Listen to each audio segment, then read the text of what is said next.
Hey, Let's move on. Let's talk a little Williams. bit. Let's talk about Williams. First full season of the new ownership. That's still a hard one to see. It not being family owned. That's still a sad topic, honestly. I agree. I With think the entire history of the team and the success of the team, and to see where they are today, where they've been, what we all know that they're capable of, and then to see the Williams family out of it now, it's still hard. But well, look, man. on the flip side, it seems to have gone pretty well last year, and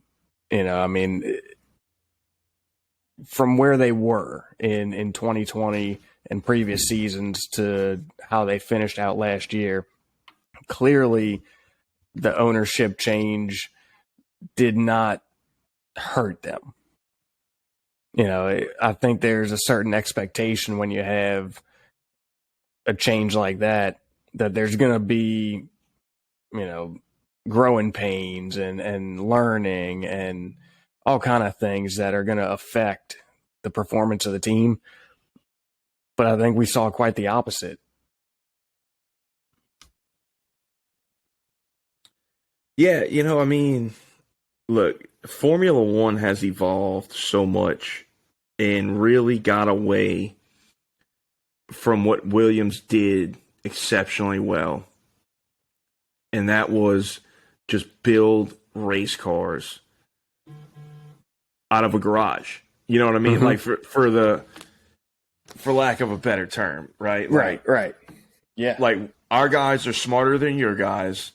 We don't have all the money in the world, but we're going to go build a better race car. Mm-hmm. And, but F1 has evolved to the point where that's no longer even plausible.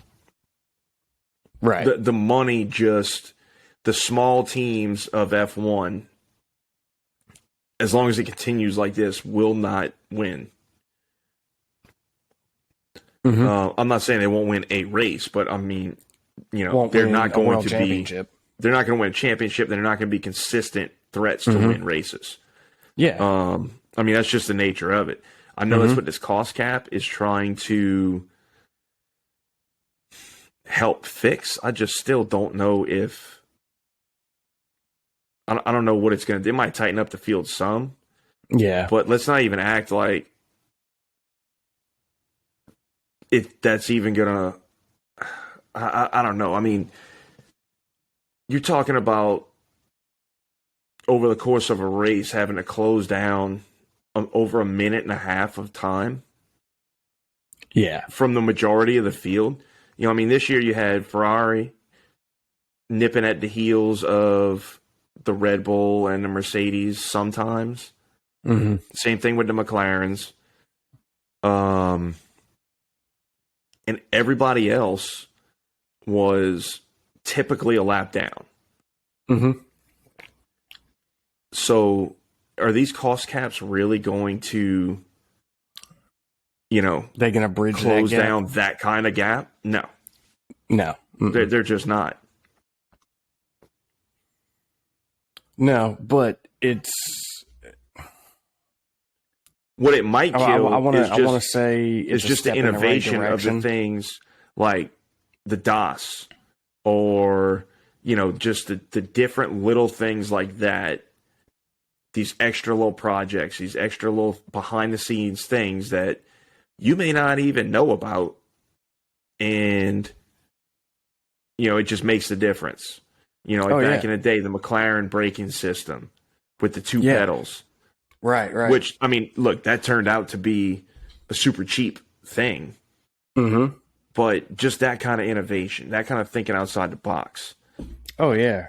To me, that's what cost cap kills. And I hate to see that in Formula One. Yeah. But, on the same token, it's with the era that we're in, with the times we're in, the technology and just everything else, It's not the F1 of old where, even though you had more money, we had smarter people and we were going to build a faster car.